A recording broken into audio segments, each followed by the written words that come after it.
Welcome to the Glytamins audio presentation. In the next 20 minutes, you will learn what gallstones are, what kinds of problems they can cause, and what you can do to get rid of them. Gallstones are nothing more than coagulated bile.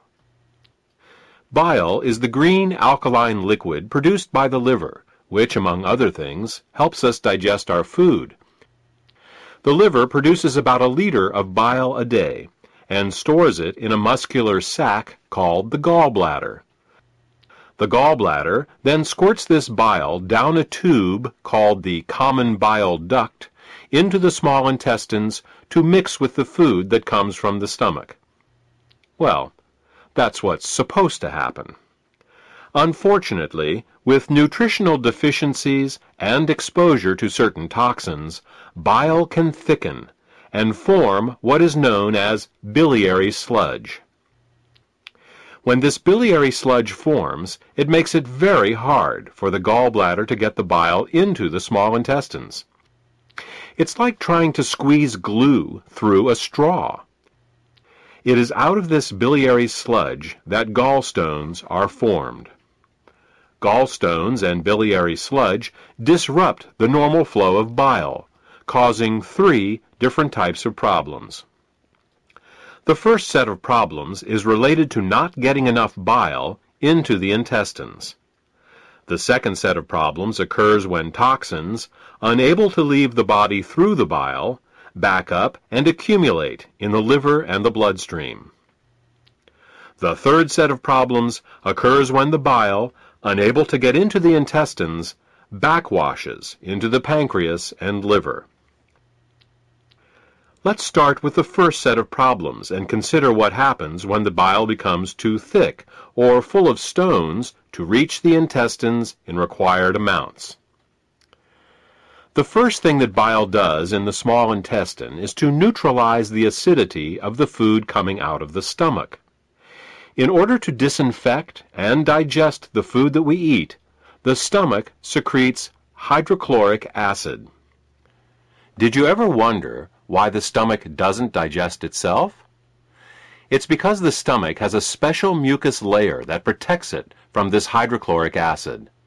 But the small and large intestine have no such protection. Instead, they rely on bile. Bile is a very alkaline substance, and when it comes into contact with the acidic food from the stomach, the acids are neutralized. If bile can't get into the small intestine in required amounts due to biliary sludge and gallstones, then stomach acids in the food are never fully neutralized.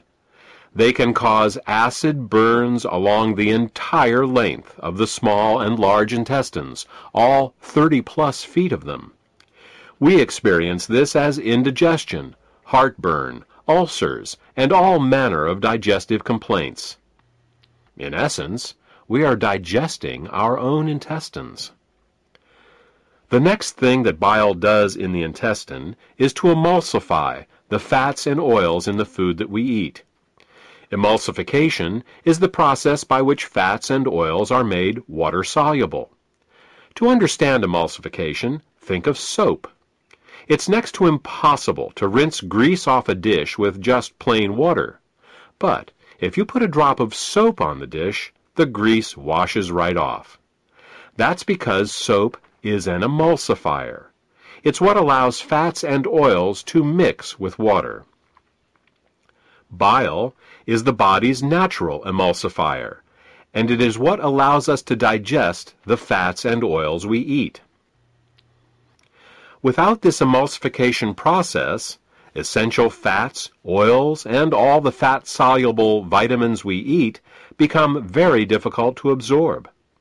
Without adequate bile in the intestines, a person can end up suffering from malnutrition, regardless of the quality and/or quantity of the food that they eat. If eating fats and oils gives you indigestion, or if you have difficulty with food absorption, it could be due to biliary sludge or gallstones. The next thing that bile does in the intestines is to stimulate Peristalsis. Peristalsis is the rhythmic, wave-like motion of the intestinal muscles that moves the food through our digestive tract. If you don't get enough bile into your intestines, you're bound to be constipated, no matter how much fiber you eat. Some people have the misfortune of experiencing alternating constipation and diarrhea. This can be a very confusing experience, but the cause can be quite simple.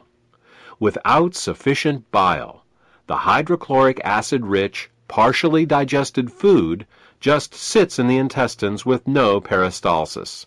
Thus, a person becomes constipated, but at the same time his or her intestines are being burned. When enough acids build up, and the intestines can't take it anymore, they purge themselves with a bout of diarrhea. Then, with the acids evacuated, the process starts all over again.